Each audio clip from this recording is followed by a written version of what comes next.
I think we have everyone in now in the Zoom meeting or Zoom event.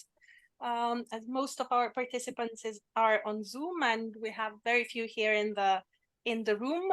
We'll just stick with the camera in Zoom, so you won't be able to see the room here, but most of our participants are online.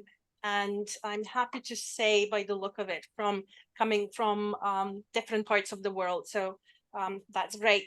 I want to welcome everyone at this event from wherever you are, and thank you for joining us. This will be our 8th book talk since the establishment of our series, and the 3rd book talk for this year.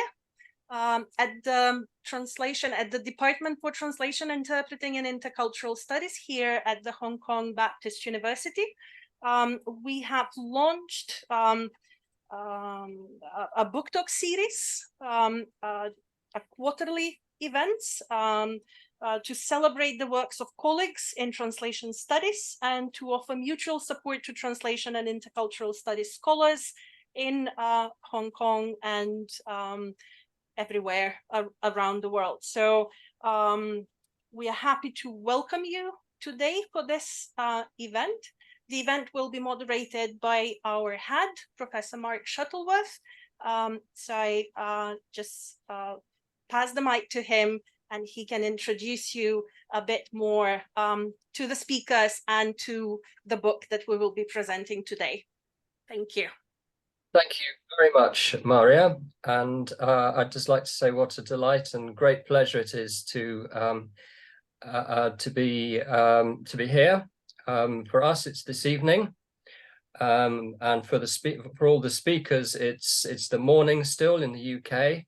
And just glancing across my screen, I can see, well, it's lovely to see so many familiar names and faces, but also the different geographical locations where everyone is attending from. So warm welcome to everyone. Thank you very much for coming. And it is a great pleasure to introduce our speakers, and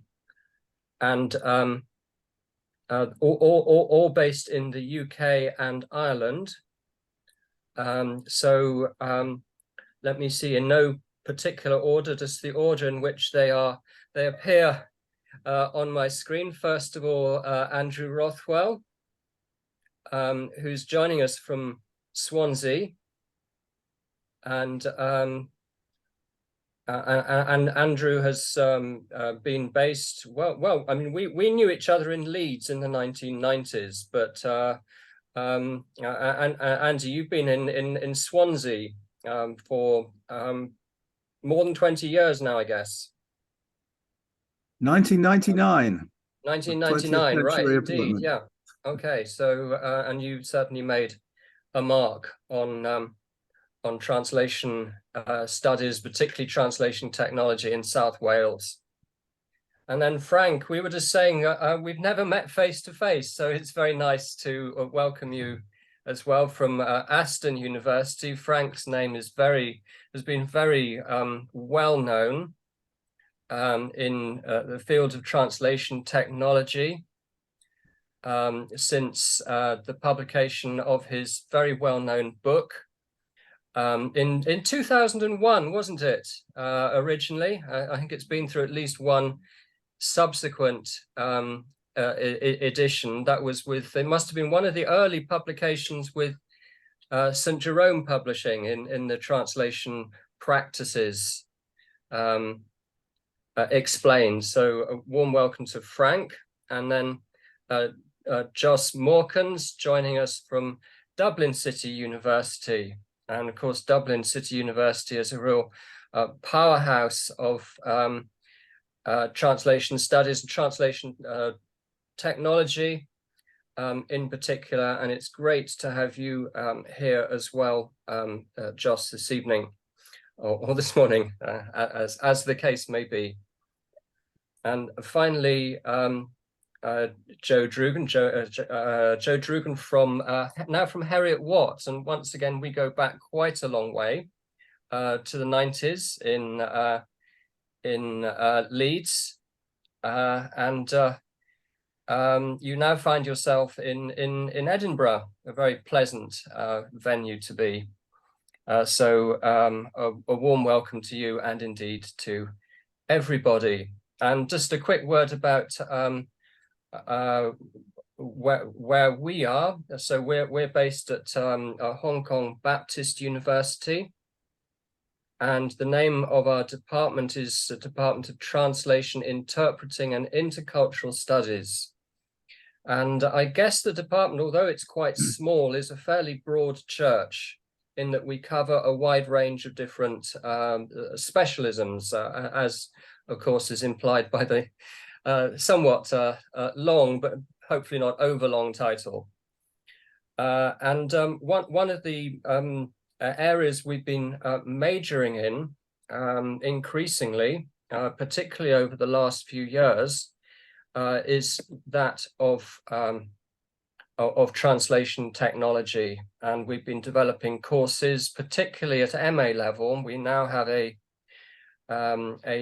stream for our MA students devoted to translation technology, and currently we're looking at our BA curriculum as well, and planning to enhance what we're doing in that area. So as I say, a warm welcome. I've probably spoken for, well, probably for too long. So time to get properly launched. And of course, the book that we are launching is Translation Tools and Technologies. I think it's dated 2023, so a very recent publication. And it is by, oh, thank you very much. Let me, actually, shall I try a screen share? Here we are. There we are. Can you see that? And you can see, I should have mentioned previously, unfortunately, the fifth author is unable to join us. That's Maria Fernandez Parra, also from Swansea. But we're very lucky to have 4 of the 5 authors joining us. So right, let me hand over now, and I think I've done brief introductions already, but why don't I ask each of our authors just to say a few words about themselves, and let's go in the same order, shall we, if we may. So Andy, can I invite you to start, please? Thank you very much, Mark, and hello everybody. It's a great pleasure to be with you today. I guess I represent my colleague Maria, who, as Mark has said, is unable to be with us today. Also, thank you very much for the invitation to launch our book and say a little bit about it. In my case, I started off as a lecturer in French language and literature, particularly literature at Leeds University a long time ago. And the interesting question is how I got into translation at all, and translation technology in particular. And having done a bit of translation, I was very interested in it, freelancing, and I'd also had an interest in what was called at the time humanities computing. These days it's digital humanities, things like concordancing, literature analysis, and so on. And one fine day in Leeds, I was called in by a senior colleague to meet a young lecturer, a certain Mark Shuttleworth. And we were told in no uncertain terms that the university would like us to develop a translation MA, a practical translator training master's course. And this quickly resulted in the MA in Applied Translation Studies, which I believe is still going strong. And Jo was also involved later on, so I'm sure she'll have more to say about that. And where did the technologies come in? Well, Mark has already mentioned a very key name, Bob Clark. who was a Leeds graduate, recent graduate at the time. And Bob had set up a translation company in Leeds and had become the UK representative for IBM's nascent tool called at the time called Translation Manager. I think it was version 2. And I think Mark and I would have both attended the same very early demo in the mid-90s given by Bob of this translation tool, which was the first we'd ever seen. It's the first time I'd ever come across translation technology. And I remember it was a kind of 3-line whip on staff members to turn out for this talk. We didn't know what it was going to be about, and most people were very baffled by it. And I remember being baffled, but thinking, this is really very interesting. I wonder how it works. And as a result of that, Mark and I found ourselves for a number of years collaborating very closely with Bob as he taught the translation tools module on our master's course, and essentially held our hands through the process of us teaching ourselves with his help to use this technology. And that really, if there's any takeaway from my experience, how you get from being a sort of 1990s French lecturer to being somebody who is involved teaching and researching in translation technologies is essentially self-help, or it has been for all those years. So what we wanted to do with this book is to give an up-to-date framework for other people to follow that course, if you like, rather more easily, whether they're students or in some cases staff members. I'll shut up there. I think I've had enough of everybody's time. Pass you back to Mark. Thanks very much, Andy. And I think I do remember that lecture, and of course I remember with great gratitude and affection Bob Clark, who is now enjoying himself in the south of Spain, I believe, which is very nice. So let us move on to Frank, please. Yes, thank you very much, Mark, and good afternoon, everyone. Thank you so much for first of all organizing the event and having us and joining. Those of you joining us, thank you very much for doing so. So my name is Frank Austermuehl. I'm a translator by training. I did my my MA at the University of Heidelberg. And I do remember doing one of my first translation jobs with the IBM Translation Manager in a DOS environment. And the younger folks probably think what kind of a language I'm talking here, but it was interesting days. Now, obviously, I had focused on translation technology early on as part of my my MA at Heidelberg and my MA dissertation, supported by Professor Joachim Cornelius, who had arrived at the time with some really new, and at the time, especially for Heidelberg, radical ideas about using technology and digital tools in translation. So I was fortunate to get in on this early, and then I continue with that work in my PhD. And once I had finished that, the opportunity arose to publish something with St. Jerome's on the topic, which you mentioned, and thank you for that, Mark, in 2001, which was a fantastic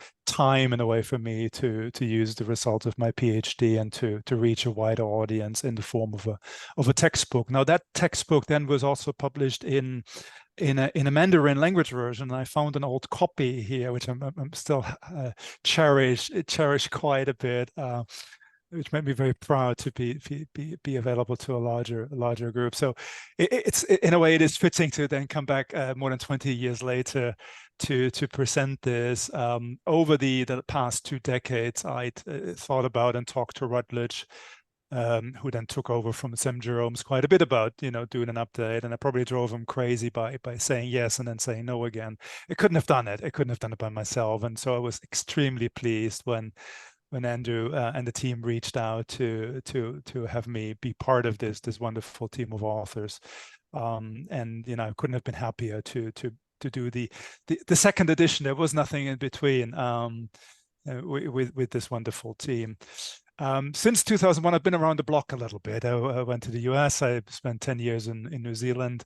then 6 years at Aston University, and now recently, and hence a different corporate background, 2 years ago, moved to Nottingham Trent University, where I'm running the Nottingham Institute of Languages and Intercultural Communication. So a little bit in terms of the direction similar to your center, Mark, albeit without a translation degree. But with a lot of interest among staff and students in translation, and of course in the digital elements that we bring into translation. I'll come back to that later on during the talk. That's all for now from me. Thanks, everybody. Okay, thanks very much, Frank. Okay, let's move on now to Joss. Thanks, Mark. I'd like to repeat the thanks to colleagues in HKBU for organising this. It's really nice to have an opportunity to launch the book properly, and lovely to see so many familiar, friendly faces online. So my background, I was working as an internet engineer during the .com boom, and that came to an end, and clearly it was not going to be an enjoyable place to be for the next few years. So I decided I'd go back to university and do a translation degree. I was drumming for a singer-songwriter who had been to DCU and was really happy with his degree and was able to download his work from anywhere. And I was really jealous because I was working horrible hours at the time. So I did an undergraduate degree in translation studies here in DCU and became interested in technology, stayed on and did a PhD supervised by Dorothy Kenny and Sharon O'Brien, and also Reinhard Scheele, who ran the Localization Research Centre in the University of Limerick. This was part of the Centre for Next Generation Localization, a sort of a government-funded project on technologizing localization. I stayed on, did a postdoc with Sharon O'Brien, surveying translators about their interface preferences. We tried to build our own multimodal interfaces, phone and experimental web-based post-editing interface. And I later continued that trying to create this sort of multimodal UE. And then a postdoc in the School of Computing on a couple of EU-funded projects looking at evaluation. And it was really timely. One of the projects was working with Rico Senrich, who's now in the University of Zurich. And it was just as the paradigm was changing from statistical to neural machine translation. And Rico was eager for us to use neural machine translation as part of this project, TRMOOC, trying to translate massive open online courses. And at the time that he had to really push to get us to use NMT. It was unproven at the time. It was 2014, 2015. But it was a really interesting time. We got to do an evaluation of NMT at quite an early stage. So I've been in faculty in the School of Applied Language and Intercultural Studies since 2016. I had a period of being the chair of our master's programs, involved with some industry projects with Microsoft and others, and trying to balance connections with industry, translators, institutions. And I've just ended a 5-year period on the board of the European Masters in Translation Network. But it was really very lucky that I landed in DCU, as you mentioned. It's sort of a powerhouse in translation technology, which is really down to the work of Dorothy Kenny and Sharon O'Brien and their colleagues. And then also, I mean, there's also a big, with Michael Cronin here as well, who produced lots of amazing and interesting work, and other colleagues as well, Jenny Williams, for example. So landing here was a real piece of luck, as it turned out. Certainly nothing to do with my rather poor judgment. And that's what led to my interest in translation technology and ultimately to being involved with this book. So I'll pass back to you with that. Thanks, Mark.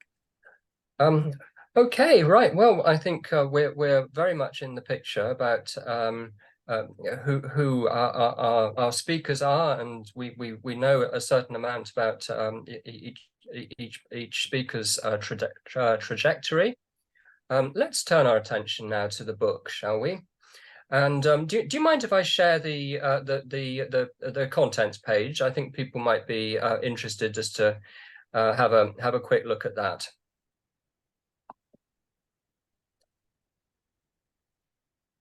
Here we are. But just so you can see exactly what it encompasses, 12 chapters, and it pretty much it's pretty comprehensive introduction to translation technology, and working with different electronic tools to process language and text for translation purposes. And it doesn't just stick strictly to translation, but it covers localization as well. It covers subtitling and other topics as well. But I'm not going to talk about exactly what it covers, because I'd like to go back and invite the speakers for another round robin, and invite each speaker to say what their particular part was in, or maybe just focus on one thing which they were completely particularly glad to contribute to the book. Let's shake things up a bit. Let's go in a different order. So let me ask Joss to get the ball rolling this time, please. Thanks, Mark. There was talk every so often of an updated translation technology book that I'd heard of. The books by Frank and by Lynn Bowker were really seminal in this area, and then also by Harry Summers, looking at more at machine translation. I'd heard periodically that, and Frank will be able to say more about this, that there were going to be new versions coming out, and then they never appeared. And a couple of times I was approached to contribute to a sort of book, but I didn't really have the confidence to try and contribute towards something that would try and replace these sort of seminal books in the area. So I didn't really push ahead with it. But the idea was floated around maybe 2019, 2020 by Andy. And he proposed the format. He had quite a clear idea of it, and I was just very happy to be asked to be involved. Andy and Joe have both been very influential for me in my career, for advice and for different pieces here and there. And after I became a faculty member, Andy invited me over a couple of times to Swansea, as did Maria. I just found the other day this little poster in Welsh for one of my visits, which I was very pleased to see. So yeah, I was very, very happy to be involved, and also it helps with the confidence when there's a few more people and more experienced people involved. So when we came down to the table of contents that you just shared, Mark, I wrote most of chapter 6 on current machine translation technologies, drawing a lot from work from Michael Forcada.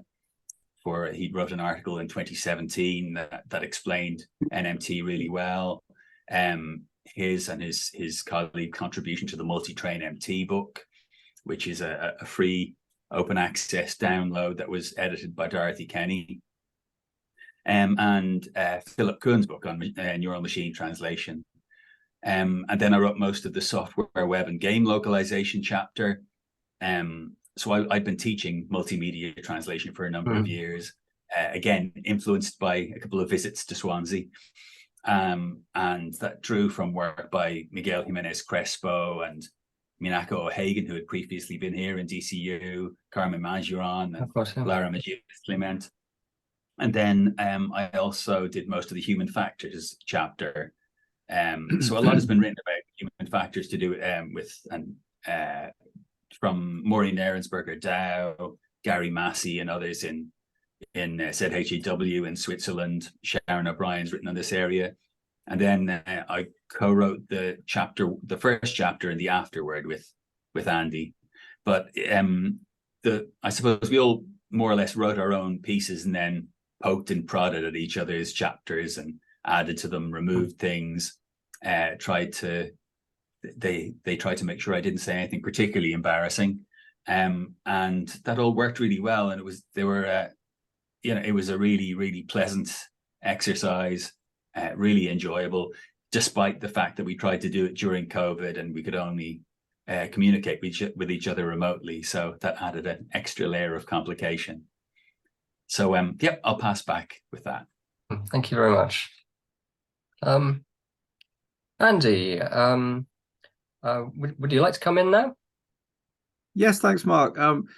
Thanks for those comments, Joe. I think any illusion of calm for me was probably due to my having just retired, which I can very strongly recommend for getting out of the stress and so on. But previous speakers have stressed the collaborative nature of this project, and it was really very, very enjoyable and very positive. And I think it's fair to say as well, I certainly couldn't have written this book entirely on my own, no way, because this is such a vast field these days.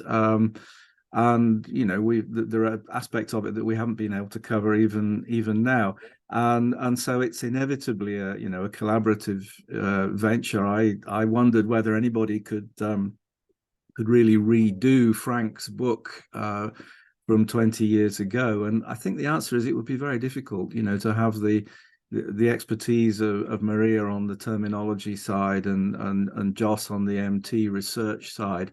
I can play with MT, but I can't really explain how it works or so many other aspects of it. So the collaborative aspect was critical. I think the other one that was critical is that we are all coming from a long background of having to teach these things, and so we know some of the pitfalls. We've experienced firsthand some of the really quite major difficulties. Joe, what you were saying about Unicode reminded me, in the old days in Leeds, we had a developer from Deja Vu come to Leeds to spend a day to try and get Deja Vu working with Chinese on a Windows system, and he worked and worked and worked, and finally he sort of had a eureka moment and called in one of our Chinese students to see what it was, had he succeeded, and she said, well, I've got good news and bad news, and she said, which would you like first? And he said, the good news, please. And the good news was that they were indeed Chinese characters. The bad news was that they were sideways. They were 90 degrees out. So that's something this was a day's work by a developer. Obviously, Unicode has swept all that away, but those were the kind of practical difficulties that we had to wrestle with. I'm sure other colleagues have had that experience. So what we really wanted to do was to try and cut through some of that complexity for students, for freelance translators, but also for faculty who might find themselves in the position that we'd found ourselves in all those years ago, of being asked to get this off the ground, to get it running, to get teaching going. And I think the other thing we all have in different degrees is experience of using these tools in different professional or semi-professional capacities. So I think we felt we made quite a reasonable team to tackle this particularly complex job. And we might say a bit more later on about the kind of line we took on writing this book, the general philosophy underlying it, which was also not an easy thing to establish. But I think that's probably enough from me at the moment, Mark. Okay, thanks, Andy. I was trying to think of a joke that would enable me to say it's deja vu all over again, but it wasn't going to happen. So let's move on to Frank now. Last but not least. Thanks, Mark. I mean, writing about translation and technology is a bit like the story of the hare and the hedgehog. Not sure how familiar people outside, probably quite a German context, because that fable originated close to where I was born, actually, in Lower Saxony. So it's where the hare, quite an arrogant hare, gets into a running contest with a hedgehog, and the hedgehog and his wife, fool the hare and always end up, because they're two. At the finishing line before the hare. The hare tries 74 times to beat them, and the 75th times he then keels over and dies. So we did a hedgehog approach, I think, in a way for the book, and managed not to spoil the broth, to totally mix my fables and metaphors here. But really, it is a challenge, and we'll come back to that. I mean, definitely when we talk about AI and ChatGPT later on in the discussion, because the development is quite frantic. But coming back to my contribution, I might include Maria Fernandez-Barra in this as well, because Maria and I work quite closely on the chapters on terminology and on the use of corpus linguistic and corpus tools, things very close to both our hearts.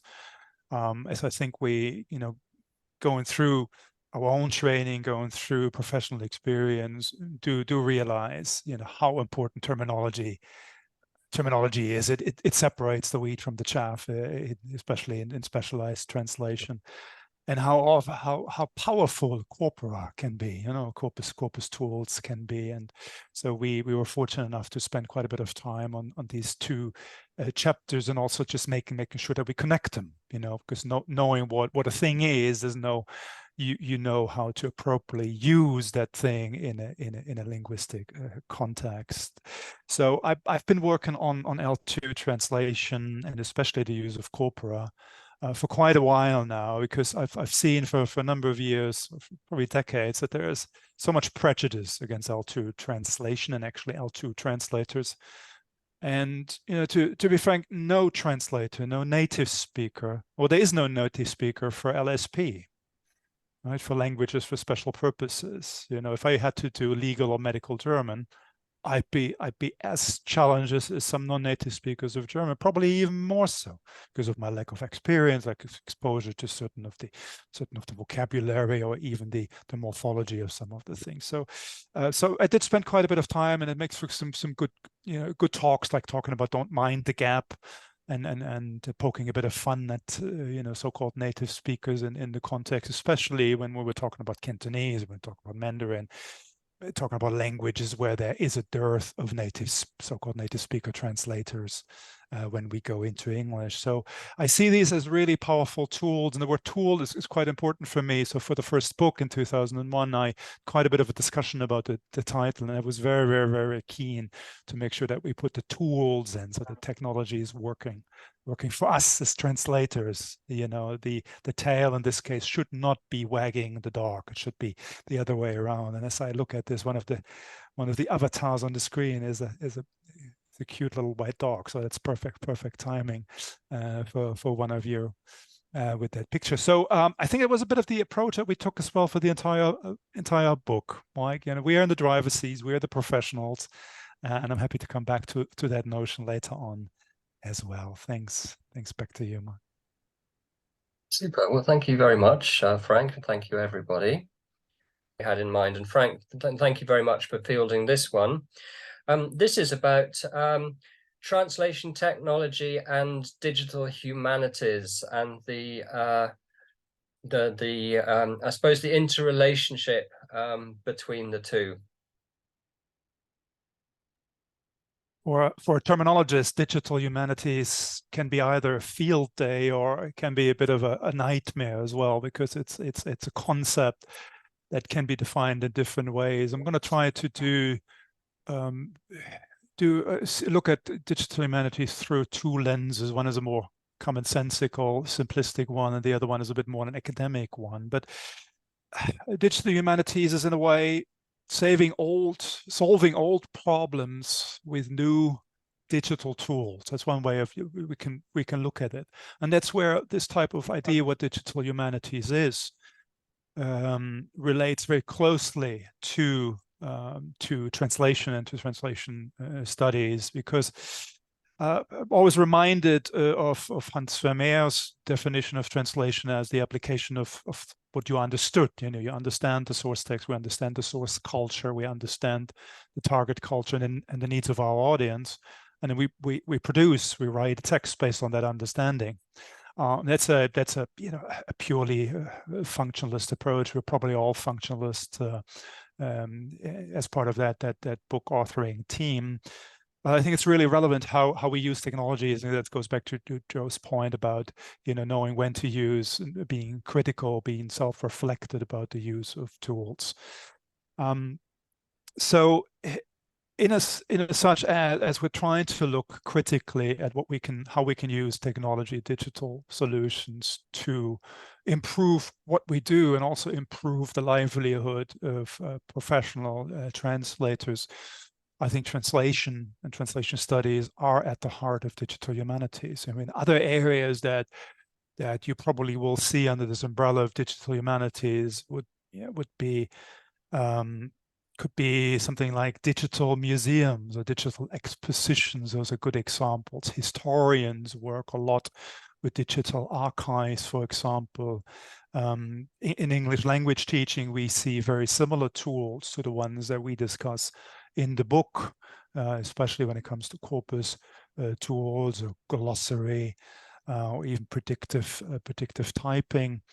And last but not least, we do see digital humanities applied in a number of advocacy situations, for example, the work that Maria Todorova at your own university, but also Sharon O'Brien, Pat Cadwell, and Federico Federici do around using technologies to support, well, let's say, I would say all kinds of minorities, for example, in the migration background, how we use technology smartly to empower minoritized communities, and to give them agency in deciding when and what to translate, because many governments will not do it for them. So I think that's a really important part of our discussion, a very important part of digital humanities. So another way of looking at digital humanities is see it as the critical study of the intersection of digital technologies, academic and maybe public communication, and the disciplines in the arts and humanities. And I touched upon a few of these disciplines and ways of applying this in arts and humanities. But the critical point for me is the word critical. This is really important. And not just for academics. And I think we need to have that also, for professional translators and interpreters, that skepticism, to what we are being presented via certain digital channels. And I think that's where some of the red flags that Joe mentioned are really quite important. So for example, I was just testing Google Translate again, how it works with a word like nurse, which if you translate it into German or into Spanish, would need a gender. You need to say, well, is it a male nurse or a female nurse, or they see them maybe under the pronoun of them. If you do the same for the referee, show the red card to the defender, you will in German always get the male version. It's always a male referee and a male defender, no matter whether this question happens in the middle of the Women's World Cup, things like that. Or if, to use a Cantonese example, if you're talking about grandma's wonderful dumplings, you need to know which grandma it is. Is your maternal or your paternal grandmother? Is it mama or papa? So and that's the question we need to ask. And the thing is, we as translators, as human translators, as interpreters, we ask. We ask our clients, we ask on the spot, we ask ourselves, we ask the test, and we find solutions. We're really good at finding solutions and asking critical questions. No, I doubt that AI and ChatGPT do ask these questions, but that's the point I think that will be discussed in the next point by Joss. So much for me on that little sermon about digital humanities. Thank you. And once again, if any of the other speakers would like to add anything, now's your chance. Okay, well, let's go on to the next one. And although this will only mean anything to the people who've seen the list of questions, I'd like to just reverse the order for the last two, if that's okay. And I'd like to go to you, Andy. And you kindly agreed to characterize the precise approach that was adopted in the book. And I suppose a kind of sub question is, to what extent is it is it viewed as a textbook that you can go through chapter by chapter, week by week, as it were, or is the approach that it takes somewhat different? Well, thanks, Mark. I'm not sure the word precise applies in this case, but the precise approach. Yeah, interesting. Obviously, when you're faced with doing a book like this, you face a number of major challenges, some of which have been alluded to already, not least the sheer variety and number of tools available, and trying to, first of all, categorize them. So your sub-question about whether this can be taken as a textbook that people can work through week by week. Although we didn't set out to do that, I would guess that that's just about true, in the sense that it starts fairly general. You know, there's a chapter, for instance, on alignment, and it gets more particular, but it, you know, going through what Frank has said about corpus analysis and so on, as kind of generic techniques underlying a certain number of translation tools and technologies. So it is designed to be progressive, and it gets more specific with a chapter on subtitling, chapters on localization, and so on, which rather depend on the prior knowledge from the earlier chapters. So I think to that extent, it is a progressive textbook. In terms of the general approach, it really was tricky to try and work out how to draw a balance between the general and the particular. With so many tools out there, we obviously can't set out to give a kind of operating manual for each of the tools that a student or a freelance translator might want to know about. So there's a level at which we have to be able to generalize. And we decided that the way to do that was to focus on concepts. So we've had you know, a number of concepts already that have been mentioned, particularly, for instance, to do with ethics or quality control. And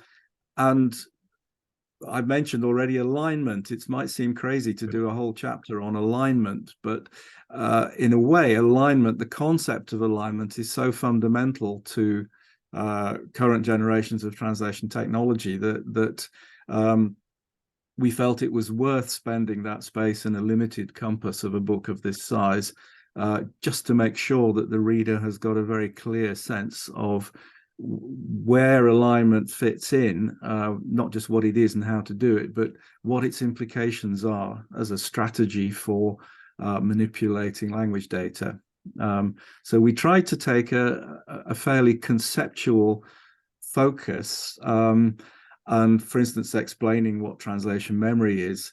I mentioned, and Mark mentioned earlier, that first sort of light bulb moment that we had listening to Bob Clark's presentation, and a sense that I think has stayed with me for sure, that what must students feel when they first encounter some of these tools? I mean, Trados Studio, for instance, complex screens, buttons, icons, menus, absolutely everywhere. What does all this stuff do?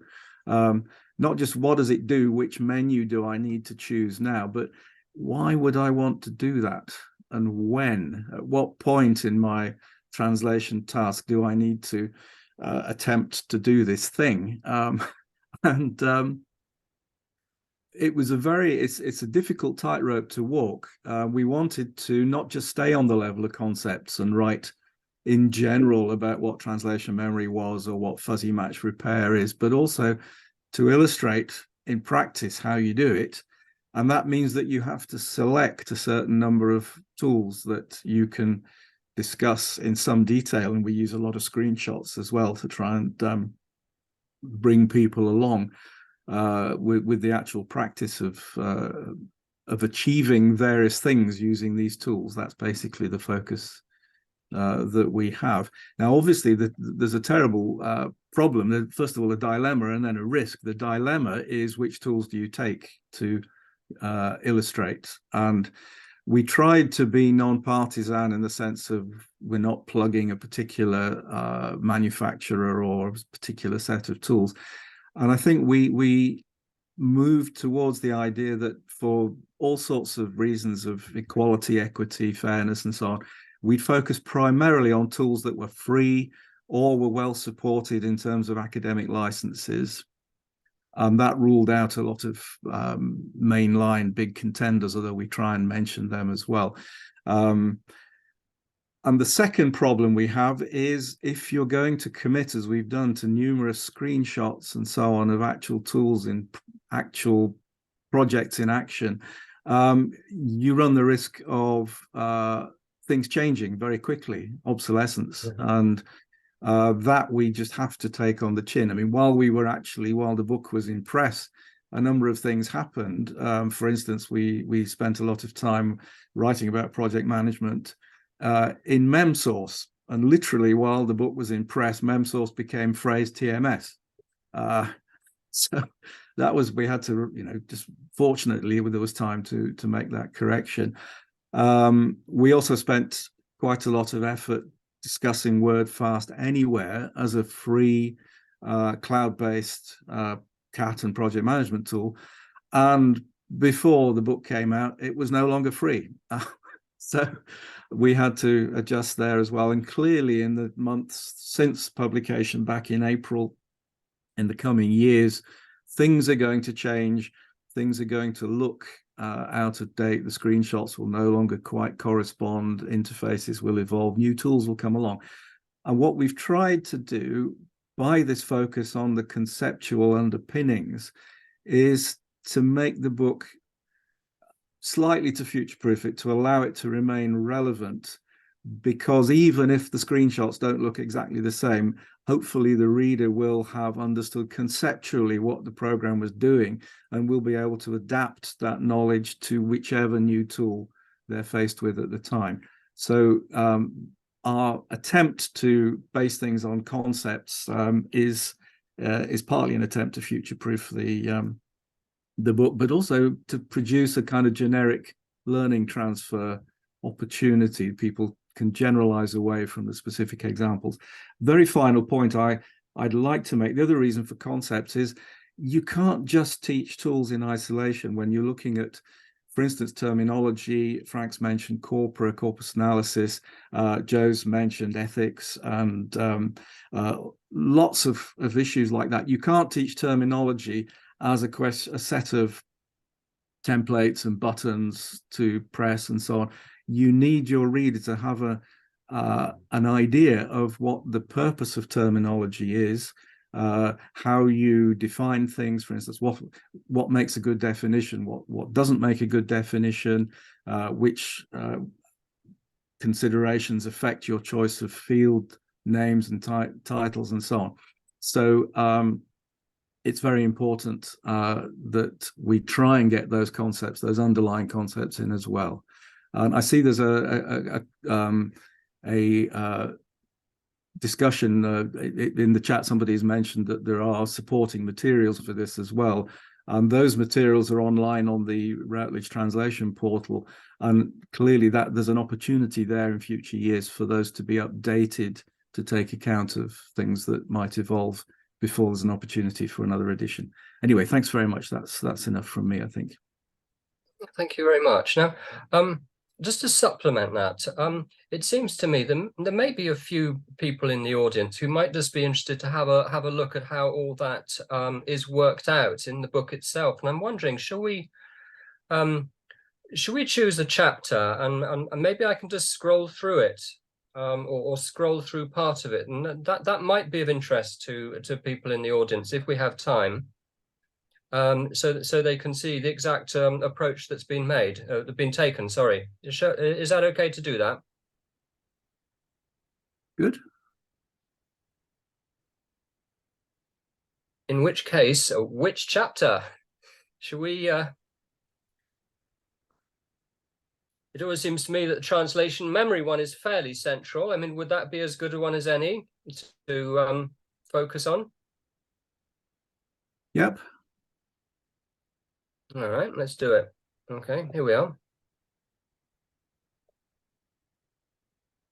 So this is what the textbook itself looks at beyond the table of contents.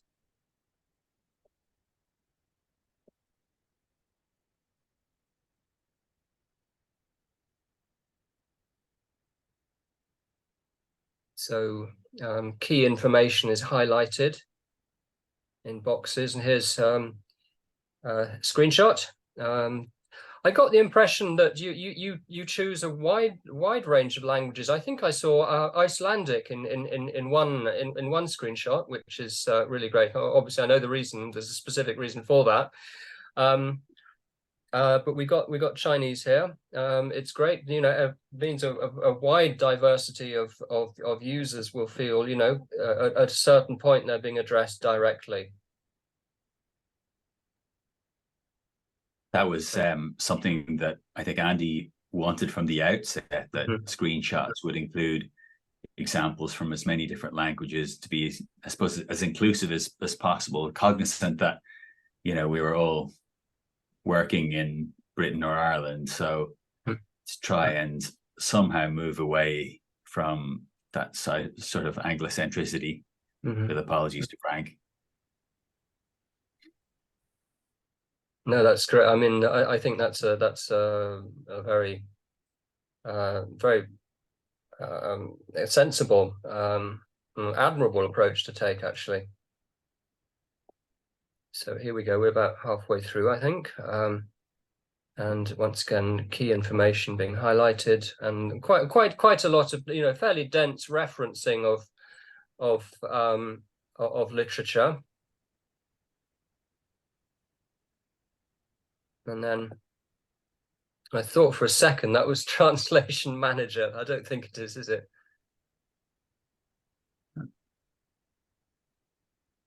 Went to German this time.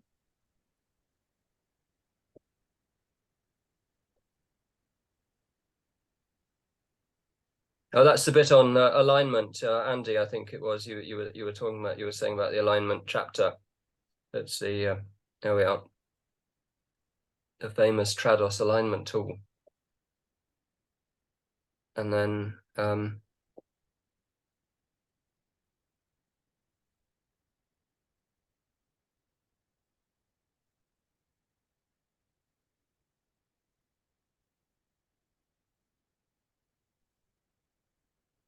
we get the follow-up tasks and reflection section always at the end of the chapter.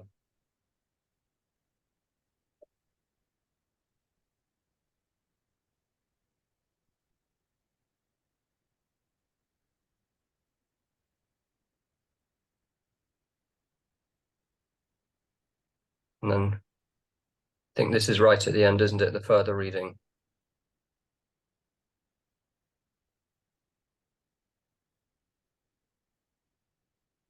And then we're on to the next chapter. We put all the references together into a single bibliography. There were discussions about whether to do that, but partly it avoided repetition because many chapters would have referred to the same core texts. So it saves space, but it also gives a kind of single, not exactly a reading list, but a single perspective on the background literature. Sure, definitely. And it's a very detailed, extensive bibliography. There we are. Great. I just wanted to do that. I thought it might be useful for illustrative purposes. Okay, then I think it's probably time to move on to our last prepared question. And Joss has been waiting here very patiently. Let's bring Joss in now. So your question was about the new developments in technology.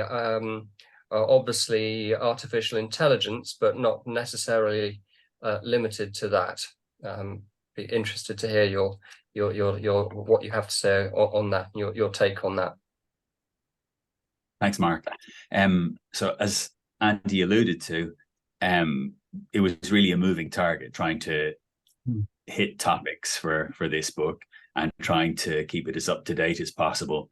We did, I think, in the afterword, we mentioned large language models, and it was something that was in the literature but hadn't really appeared in the public consciousness. It wasn't really something that many people use day to day. But the machine learning basis for the recent generative AI tools will be familiar to us from translation. It's essentially a broader version of what's used for neural machine translation, and the topics that come around that, the fluency that comes from the output, the predictions of job displacement, the rush to market generative AI tools, often without sufficient forethought and maybe fueled by some hype. This is all something we've been through from 2016, 2017. So I think translation has got a lot to say to other areas, to other fields, to other professions and occupations from our experience of the various ways that neural machine translation was implemented. The Gartner hype cycle currently has generative AI at a peak that approaches the trough of disillusionment. So it's hard to know whether that's something that we should really take into account for the near future. But the early work that's been done has shown that the quality seems to be quite good for well-supported languages for which there's a lot of data, less so for less well-supported languages from generative AI tools for translation. Context seems to have improved, and generative AI can be used for several tasks within the ISO translation workflows, aside from just translation. There's some recent work by Pilar Sanchez-Hijón from Barcelona that looked into that. So there's lots of ways that maybe it could be used, but amongst all the hype at the moment, it's hard to see exactly how useful it will be. I had lunch yesterday with a friend, not in translation at all, but his husband has just had a sort of Damocles hung over his job for the last 4 months because the company were trying to decide whether he'll be replaced by AI. So this sort of thing is a really live issue. But there are still problems. There are problems with hallucinations, with completely nonsensical output. The output requires oversight, as with NMT. You really can't trust what will come out. There's without checking it. However, providing that human oversight, just checking the output of neural machine translation or of generative AI is a really boring and soul-destroying task. So we need to strike a balance, and this comes back to what Joe was talking about with ethics. That we need to strike a balance to create jobs that are interesting and have a sense of mastery, those sort of elements of job satisfaction. So those ethical problems from generative AI really seem to be similar to what we experienced with NMT. The use of data, the fact that loads of it is being used without any sort of royalty, it's just being scooped up from the internet. The short-term attempts to replace human labor at a lower cost. And incidentally, there's a really good article that appeared in last week by Sharon O'Brien in Perspectives, where we really talk about automation, comparing human work and automate. It's replacing previous human labor, and she's talking about automating what wasn't even being done before. And the free availability of online NMT and the likes of ChatGPT hides the cost in terms of finance, but also in terms of emissions, which Joe spoke about. So sustainability issues to do with energy. And I might point to the article by Emma Strubel and colleagues from 2019 talking about the environmental impacts of the carbon emissions from transformer neural network models. But also, there's other things to do with ICT, disposal of ICT, and where it's disposed, how it's disposed of, that whole value chain. It's very hard to evaluate that and to be aware of it. Then work system sustainability, so the sort of work that people do around it. Also, these tools have run out of data, so more and more synthetic data is being used. And that's an interesting hark back. So the people that create synthetic data need to be experts. And we've been through this with expert systems and with rule-based machine translation, where we've required experts.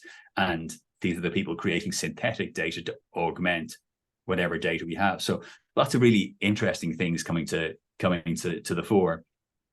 But practically, translation companies seem to be rushing to release an AI-related product. No one wants to seem to be left behind. So we see on Babel's Quality Intelligence AI, my colleague Sheila Castillo was testing this morning and said that it doesn't seem to spot gender bias. There's MemoQ's adaptive generative translation, which was announced in the last few days.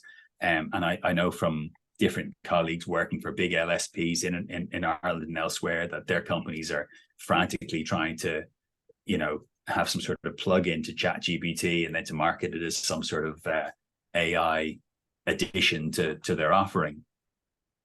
But OpenAI, they call ChatGPT a general purpose technology, which really harks back to something Langdon Winner talked about in 1978, where he said that technology is at its most productive when its ultimate range of results is neither foreseen nor controlled. The positive side effects are in fact a latent expectation or a desire implicit in any plan for innovation. And we see loads of, we're constantly discovering these new side effects, these new uses for ChatGPT because of its general purpose. The fact that there's no pure intention behind it, that it's just been it's been built based on what we can do at the moment, but we're discovering new things that it's possible to do with it. But similarly, Winner said that negative side effects are experienced as necessary evils that we're obligated to endure. And there, loads of people recently are writing about downsides, people like Emily Bender or lots of others in that space, Meg Mitchell. And we shouldn't just be obligated to endure them, but the question then is how do we limit these? So one limitation is how we can try and write about how these can and should be used within workplaces, but also we require regulation to try and guide and limit unethical uses. So the near future, it's difficult to predict. We're likely to struggle to see the benefits and negatives evenly distributed, as we see with NMT. So certain areas of translation have been hollowed out with the use of NMT. For example, in subtitling, there's a lot of unilateral use of NMT where the NMT quality isn't that good yet. It's just put into the target text window for a lot of translators, and they have to do their best with it. The aim from our perspective for the book was empowerment. And I suppose learning about these AI tools and how they work is yet a new level of what my friend Gökhan Dugru, who's present in the participants today, he's called it technological inflation. And this is something we have to deal with as educators, and that translators have to deal with, because it's hard to make an argument where and why these tools shouldn't be used, or where it's appropriate to use them without this knowledge. But there's more and more of this knowledge that we need to have to empower ourselves. So it's a tricky balance. I don't have any neat and pithy answer or a conclusion to this, but the fact that things are changing so quickly really does make it quite tricky. Yeah, thank you very much. And tricky for us as educators as well, with a courseware to prepare from one week to the next. Thank you for all those insights. Any other comments from the speakers? I do notice the time is moving on, and I think we probably have time for a Q&A session. Maybe if all the speakers are happy just to stay on for another, say, 10 minutes or so. We'd be very happy to take questions, and either you can ask your question in person, or else you can type your question. But before we do that, Joss is very kindly on the chat. He's drawn our attention to a discount code,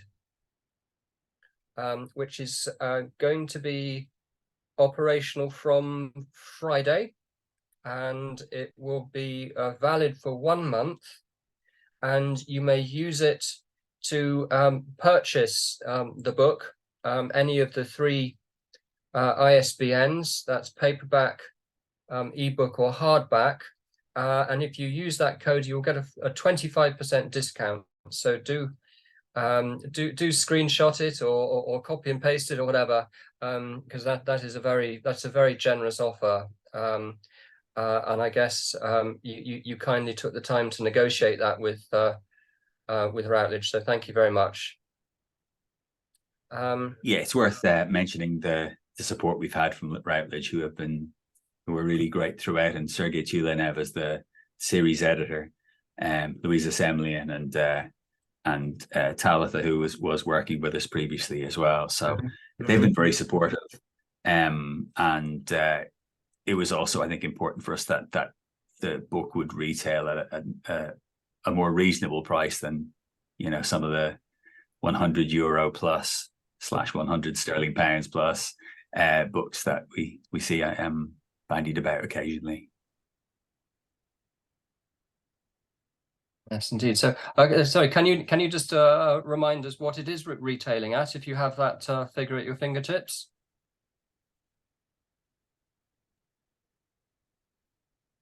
Give me just a moment. Anyway, no, it's okay. Don't worry. I didn't mean to put you on the spot, but it's around the 30 to 40 euro mark, isn't it, or thereabouts? It is £32.99.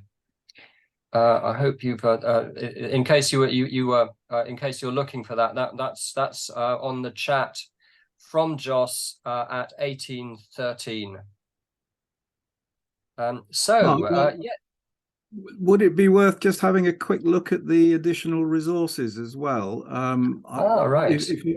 If I could share my screen just for 30 seconds, I can show.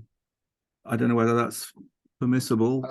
Queenie, can Andy share his screen? I've got the button, so. Right. Okay. See what happens. Looks like that one. Yep. So this is there we are. Got it. It's the Routledge translation portal, and you just click on the book, and you've got essentially a Word document for each chapter, which in some cases, I need to know where it's gone in my system. I can't see it. Sorry. And presumably the URL for that is in the book. It is in the book. I hope it corresponds. But yeah. It's in the introduction. It's at the end of the introduction. Yeah. But you can just Google Routledge translation portal, and it comes up. Yeah, I'm honestly not sure where that download has gone, so I can't really show you. But it basically it gives further information about the individual software items, and there are quite a few exercises that we've put in, not systematically for every chapter, but some chapters. And the hope is that will be useful for people who have to teach this stuff as well as to learners. I believe Maria is an expert on quizzes. She's put some quizzes in. And I think the answers are available only on the lecturer version of the portal. So I'm not sure how that works exactly. Anyway, I'll stop the share. Sorry, I just thought it might be worth. No, sure. Thank you. Very, very useful. Very, very illustrative. Thanks very much. Okay, now I think, let me just see.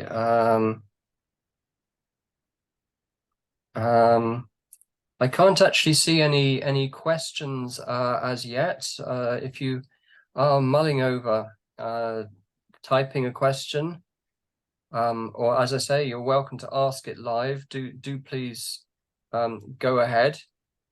Maria, am I missing something?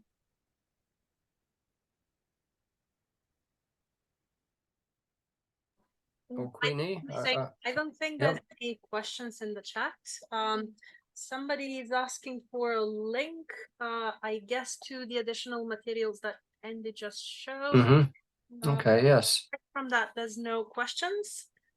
Anyone wants to ask, and you can, I think participants can unmute themselves and you can ask a question.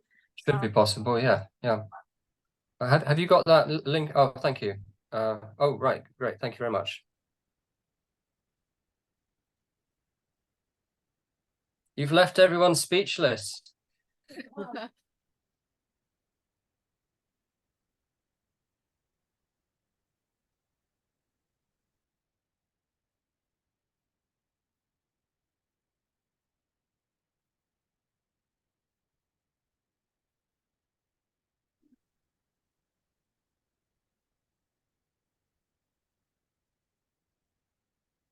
I was very interested, Joss, by what you were saying about AI and the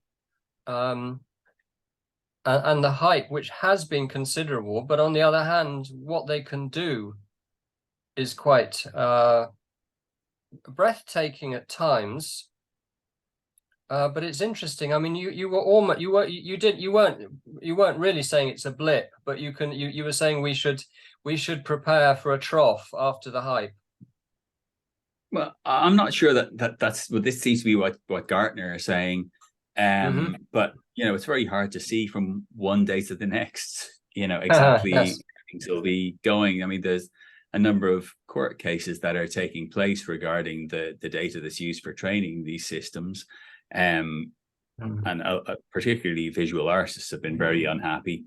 And there's a new tool called Glaze that visual artists can use to put their images online and make them unreadable for training for the likes of DALL-E, for example. But I note that the latest version of ChatGPT incorporates DALL-E, so all of this data is still being used, and I suspect that the hunger for innovation means that that probably these tools will be to a degree unstoppable. That a legal case isn't going to call a halt to them. I mean they're really useful for doing things that maybe we could do otherwise, but are time consuming, and we can ask them to do it and then check, and it saved us a lot of time. However, the idea of trusting them to do things that we actually aren't able to do seems particularly risky.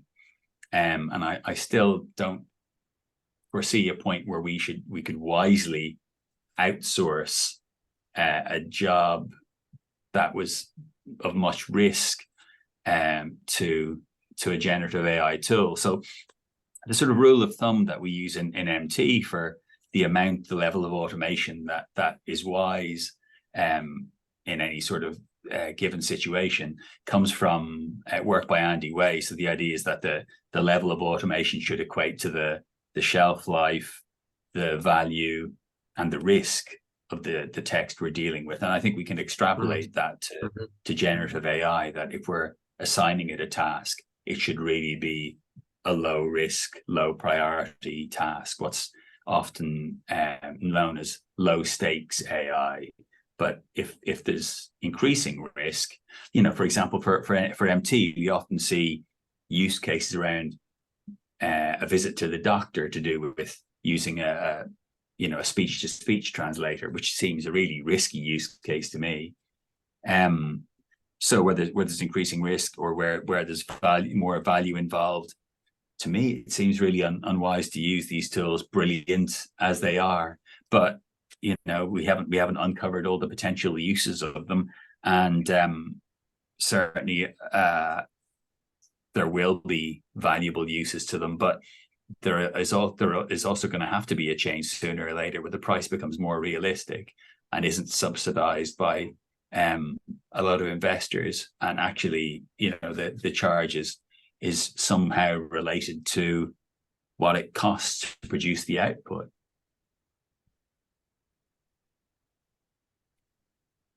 Yeah, I mean, they are. Thank you. I mean, the potential. I'm still amazed at the potential, and yet they're also capable of getting stuff wrong, and they're capable of getting very simple stuff wrong as well. Because it's happened to me repeatedly. I've sent a text, and I said, could you? Maybe I've asked a specific question. I can't quite remember. And I said, could you do this in 200 words, please? And it said, here you are. Here's your 200-word text. And I pasted into Word, and it's 143 words. It's weird. Or on another occasion, it says, here it is in 198 words. And once again, the word count is wrong. Well, the word count is quite a tricky thing. And this is something that Andy Zydron from XTM presented about at Translating on the Computer a number of years ago. He had a table whereby different eras of Microsoft Word produced vastly different word counts for the same document, different eras, ranging from about 460 words to 760 words, all for the same document. And this was, the context was this, was that they were trying to price localization jobs. So he and others created a standard for pricing jobs. But even that standard, there were things in it that you would be a little unsure about. I mentioned the sort of Anglocentricity thing before, and they were all counted in terms of word, but you know, a word is only of relevance in certain cultural contexts. And they said that 3 Japanese characters or 6 Thai characters equate to 1 word, which seems completely arbitrary and you know, really unattached to meaning. But yeah, the counting of words is something that is notoriously tricky, and to do with generative AI. I remember Cade Metz from the New York Times saying that it's an expert in some topics, but a dilettante on others, that it can struggle to do basic mathematics. And we had a similar experience to you, Mark, where myself and Shayla Castillo, my colleague, we were testing it on creating subtitles, thinking, well, how good will it be for this? Working from English to Brazilian Portuguese, asking it to translate something within 60 characters. Within 42 characters, using the Netflix guidelines. And it couldn't do it. It kept producing a 60 character output, claiming it was 42. Then we'd tell it was 60, and it would say, apologies, that was 60 characters. Then we'd ask it to do it again, producing 60 characters.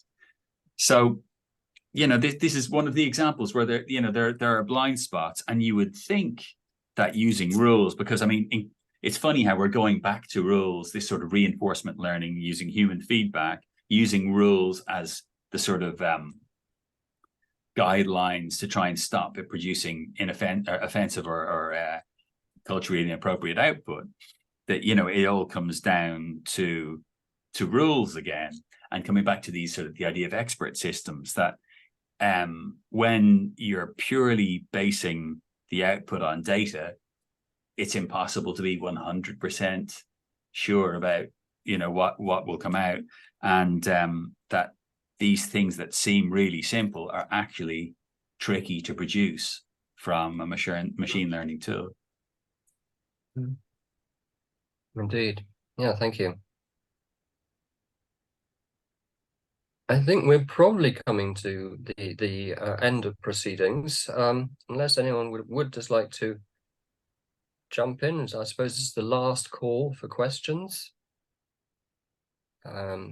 If not, well, I mean, what can I say? Mario, you'd like to jump in now, or yeah, if we are finished, I think so. Just one more thing I wanted to say, which is thank you very much to yourself, Maria, and also she's lurking there somewhere. To Queenie. Between them, Maria and Queenie have been. Can Queenie be persuaded to stand up for a minute? Thank you. There she is. Thank you very much to both of you. I know how much work is involved in organizing something like this, so it's been really great. I think it's gone without any kind of hitch, which is fantastic. And it's been a truly international event. I've seen people certainly from the Gulf, certainly from Brazil, obviously from Europe, from Asia, certainly. Perhaps I should have looked more carefully. Is there anyone from Australia, New Zealand? Probably. But anyway, a very geographically distributed audience, which is always very nice and adds certain richness to these events. So thank you very much, and thank you to everyone for coming, but in particular a very big thank you to all our speakers for giving their time, well, for writing the book in the first place, but for giving their time and obviously for preparing their very detailed and thoughtful and insightful answers. So thank you very much. And Maria, am I handing over to you then just to bring things to a close, or just for a last sentence? I want to thank everyone as well, and our wonderful speakers, and Rachel, who's also here and making sure the technology works well, and the recording's done. And then can we get Rachel to stand up as well? Yes, I think we ought to. Yeah. There's Rachel. Thank you, Rachel, very much. Thank you.